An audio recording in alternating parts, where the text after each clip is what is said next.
Yes, welcome on board po sa ating programang ito, sister. Gamit po ang ating pang may malang gerontologist, Kandungang Bayan, Sagip, Kapwa. Ano pong naging surilanin, pangkalusugan sa inyong pong buhay na yan? Ako po ay nagpapasalamat sa Panginoon Diyos. Opo. At ako po ay guminhawa ang aking pakiramdam. Ay, ganoon. Ano ba ang dating problema, sister? Ang aking matay, wala po. Tsaka marami ako naroon itong aking paa ito. Laging nangingimay. Nangingimay po? Oo, ngayon hindi ngimay.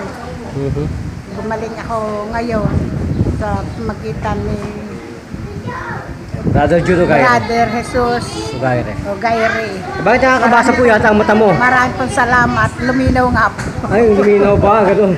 Sister, hindi ba yan nabayaran? Bakit nagsasalta ng pabor sa amin? Maganda yung inyong ano ganun no ba? Hindi po scripted Hindi naman. Baka sabihin kasi ng aking boss, scripted yan pong aking boss na yan, Tony Falcon, imbes na ako ay konsentihin. Talagang nililitigate po niya na kami. Kahit po sa estasyon namin, pag-eri sa radyo, ang tanong ho niyan, hindi man kasama sa pinag-aralan namin. Pero talagang batitak.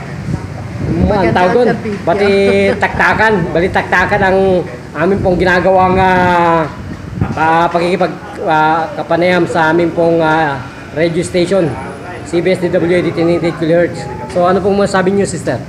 Mabuti naman. Hindi malaho ba? Parating kayo dito at marami kayong napapagaling. Ay, ganoon. Hallelujah. Thanks God. So, salamat po, sister. Wala na po ba kayong dadagdag?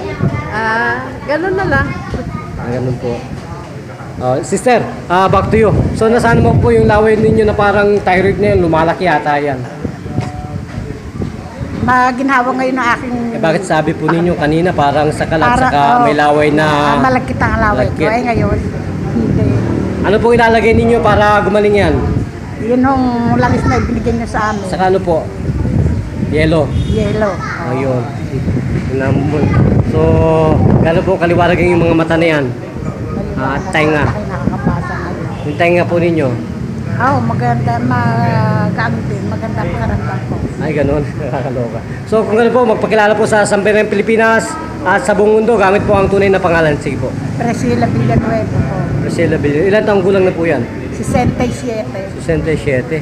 So, bakit po kayo nagpapakamatay sa walang katuturang kahirapan ng inyong pangkaramdamang yan?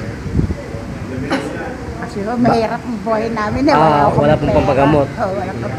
So, ngayon po, alam ninyo ang Lingkod Bayan at Kandungang Bayan, Sagip, Kapwa. Ano pong gagawin ninyo sa Diyos? Maraming salamat. Nagpapasalamat ako sa Panginoon Diyos. At saka po, saka sa inyong mga samahan. At saka po, ibalita po ninyo. At sana po ay kayo po ay maging isang lingkod bayan din po, kandungan ng maralitang Pilipino na talagang handang magbalita po ng ganito pong patutuo ng Diyos. May bayad ba ito? Wala akong bayad. Ay, ganun. Maraming salamat at pinagaling niyo. Okay, sister. Maraming salamat. Akala ko ba natatakot ang mga... Akala ko may bayad dito. Wala akong bayad. Okay. Kung ganun po, magpasalamat na po sa buhay ng Diyos at sa ating pong Panginoon. Maraming pong salamat, Panginoong Jesus. Okay. At lalo na sa inyo, Brother Tony Falcon. Opo. So, ibig po sabihin, hindi na po kayo mag-aalilangan na ang Diyos ay natutulog. Marami po kasing nagsasabi na ang Diyos ay... At ako ay pinagaling ninyo. Nandun sa kabilang mundo ng araw.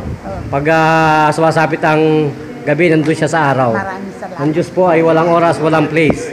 So, ganun po, magpapalam tayo. Ito pa rin po ang isang nagpapalita at nagpapatrol. Brother Juno Gaire live sa CBS-DWAD 1088 kHz at sa ating pong PTV station, Channel 4. Bida, kasamang Tony Falcon.